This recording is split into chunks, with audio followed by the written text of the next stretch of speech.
ایران کے خلاف جاری جنگ اپنے 32ویں دن میں داخل ہو چکی ہے اور اس دوران تہران اور اصفہان میں شدید دھماکوں کی اطلاعات موصول ہوئی ہیں۔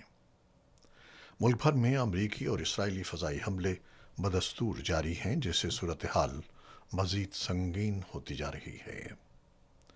امریکی وزیر خارجہ مارکو روبیو نے الجزیرہ کو دیے گئے ایک خصوصی انٹرویو میں بتایا کہ تہران اور واشنگٹن کے درمیان بالواسطہ رابطے مختلف ثالثوں کے ذریعے جاری ہیں۔ ان کے مطابق امریکہ اپنے جنگی مقاصد آئندہ چند ہفتوں یا مہینوں میں حاصل کرنے کا ارادہ رکھتا ہے۔